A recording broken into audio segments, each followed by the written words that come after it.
Hey guys, it's Will. Welcome to the channel. I'm a part-time day trader trying to become a full-time. Right now we are in the 4th week of June. Quite frankly, I did trade every single fucking day this week, which is crazy. I know that when I did take all these trades or trade like super often, I know that I did pretty bad in the past. I'm doing decent. I am down and I shouldn't be down, at least for the month, but I am still down for this week. It should be really close to break even, but I'm gonna explain why and break down all the trades I took this week. It was a roller coaster, to be honest. I do still have one more trading day tomorrow on Friday, and maybe I will take a trade because I've been taking trades every day, so who really knows? A few of the days, at least on Monday, it wasn't like a proper trade. This is June 23rd, Monday. This is the first trading day of the week, and I did take 2 trades, but the thing is they were both break-even trades, so I did not make any money. I did not lose any money. Here on the left is the calculator, the profit calculator that I would have taken, and if I did win the trade, I would have got my profit, but of course I just broke even. The trade idea was going to be the break and retest of this level on the Nasdaq, and the ES exactly the same thing. We did not get the proper retest. The retest was a bit high, so I did not take the trade. But then later, since I did miss a trade, or I just didn't get the proper retest, I just tried doing dumb trades. I tried taking a trade right here because it was the structure of the market. So if I just gave it that low, then I can just maybe ride it higher, but it's not the proper retest though. What I've been normally doing is that I move it to break even when the trade is a 1-to-1, so I don't lose any money. But I've been moving it even though it hasn't even been hitting my 1-to-1. I'm just looking at the trade. If I don't, not really feeling the trade, I might even just like not even be in the trade or just get out. So I'm trying to manage my risk, and I don't know. That's what I'm just trying to focus on or trying to play around with in this week. Here's the second trade now, and I did get the proper retest now. When I started seeing this wick right here, that's when I decided to get in because this was the proper break and retest that I was looking for. I was looking for a 3-to-1. It was weak on the Nasdaq. We see how it was like failing right here randomly. So did not get the proper push. I actually didn't even get my 1-to-1. I don't think so. I didn't really like the trading more, so I just broke even instead. I got it at this counter right here as it was failing. I'll play the live clip now, and then I'll go on to the next trade.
Going to Tuesday now, I did only take 1 trade, and this time it was more structured. It was not like the break and retest, like intraday break and retest, but it was holding a demand zone right here. But if you see from this perspective, it was kind of like a break and retest. I did not really think of taking the trade. I did not realize I was going to take the trade. As it was falling and retesting the level, it was holding this level right here, and didn't want to take it because it's too early. There was also data, so I was waiting a bit, and later there was this random big candle that fell. But it was interesting because the Nasdaq was still holding this level right here. It was still holding the demand zone, and then later it kept wicking and showing that it was holding. So I decided to take my zone or my entry right here as it broke over the next candle. I did target a 3-to-1, which as you saw, the market was going up all day, so I should have got the 3-to-1, but I ended up breaking even. As the market was going up, I got my profit target to 1 or my TP1, but I moved it like to my break even like a little sooner. When the candle wicked down, it literally just stopped me out. I was like only like 50 points or half a point away. If I just had my half a point a little lower, I would have won the trade. The trade worked out, but I just got stopped out, unfortunately. I know that it happens, like there's like pullbacks that always happen, and maybe I should have not change my stop loss at all. I rather protect myself than just always just think about profits. At the end of the day, the reason why I lost in May is because I was not thinking about my risk too much. Of course, I'm always thinking about my risk, but I'm not focusing on my risk that much, and that's why I just had way bigger losses than I wanted to have. Showing you guys the 30 minutes of the bigger time frames of the market. On the left is the Nasdaq, and ES is on the right. The market is like pretty bullish right now, and it's just like shooting up. So these are like potential levels. There is this pre-market area right here on the Nasdaq, and then we also see it holding on the other, like pre-market. It's like it was rejecting and then later it's holding, as you see in the ES as well, rejecting right here, and then later it's retesting or holding a level. And if I do have a bigger time frame, if I do zoom out, we can see that it does break up, and that is the retest right there. That is the retest. That is the bull flag into the demand zone. I'll play a live trade now, then I'll break down Wednesday.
Coming into Wednesday now, a lot of lessons to be learned in this day. I had the 6160 on the ES and the 22,515 on the Nasdaq. The discrepancy in the market was that the Nasdaq was strong, it was breaking up, and I guess it was retesting the level, but the ES was rejecting multiple times. I decided to short the market. We are still in a bullish market, but it doesn't mean that we can't short the market. Since there's always retracements in the market, there is a potential supply or a potential downside in the market. I want to see this 515 hold, but since it was breaking down and since the ES gave me a double top right there, I was thinking, okay, this is going to be a weak market.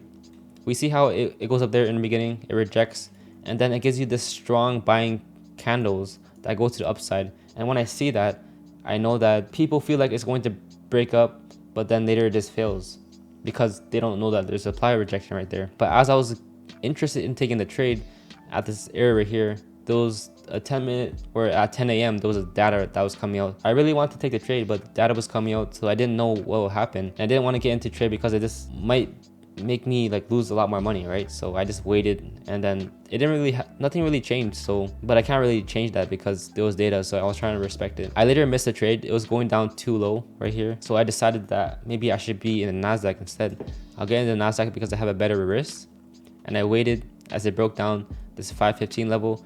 And then I waited like 2-3 candles and it was still rejecting, so that's why I got in. The next candle, it wicked me out. It was still working, so I got back into the trade. My target was going to be a 3-to-1, so my target was going to be down here. This green dotted line is the previous day high, which I'm just marking out now, trying to see if it aligns well and if it changes or if it has like a strong influence in the market. My target was going to be a little lower than this previous day high right there, and that'll be my 3-to-1, and I did not get it. The market was back, it went back up, and then I lost. If I traded the ES and I had my stop loss right above this level, I would have never got stopped out. If I did move my stop to break even, then I would have even won the trade at the first place. But after back testing and just like looking at the trades and looking at the setups, I think I'm just like shooting too far. Like getting 3-to-1s is just too much, at least for supply rejections and demand holds. I shouldn't be targeting 2-to-1, especially when there is a bullish market.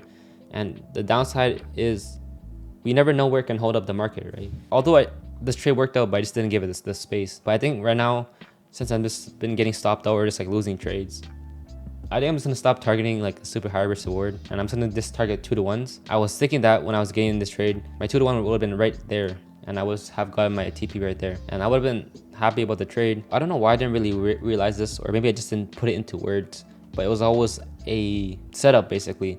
My setup is the break and retest, but I also have a supply and demand setup, but I just never really put it into words. I'll just always say that it's a break and retest, because I was always thinking, okay, this is a break above the level, and this is a false break above, and then now it's retesting the level. So I'll just say a retest short. But it's more so of like a supply rejection in the market. I still believe these are still A+ setups because they work really well, and I see it work multiple times. But me targeting a 3-to-1, especially on a not a crazy supply rejection and a bullish market, I could say that it's not going to be like the best moving. Today is Thursday now. I did take 2 trades. My first trade was a loss, and then my second trade was a win. My first trade was a dumb idea.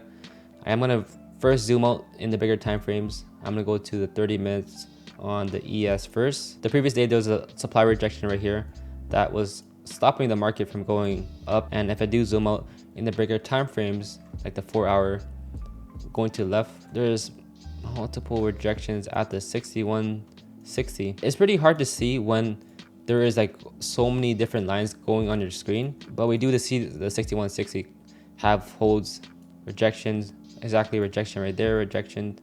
So it's gonna be hard to actually find a level, but it just comes with experience, and over time you can adjust your levels. So what I saw was that this is also the previous day high right there, that green dotted line. So the next day pre-market we do break up.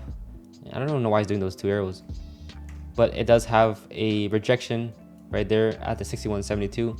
And then if I do zoom out further, it does give me that rejection. This was still could be a break and retest long, which did happen intraday. And then going to the 2-minute time frame now, where I got my entries, we can see that it did hold up right here, but I'm not going to take it because I don't like taking it that early. It was just too aggressive, and there's not really any entry right there. The Nasdaq was also weak, so I didn't want to take it.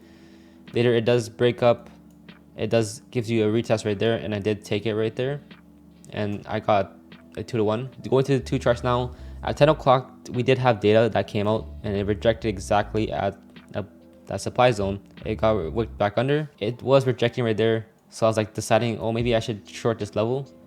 And then we're still in the bullish market, so I don't even know why I'm thinking about shorting this level at this point right now. And then later I decided to long after, when I saw it do a break and retest right there. It was looking strong, and I like how the Nasdaq was still building above this level. And then there was this potential rejection right here, but I just felt like the ES was stronger, and that's why I did take that zone. I wasn't risking too much. It was about a 3.75 risk.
failed.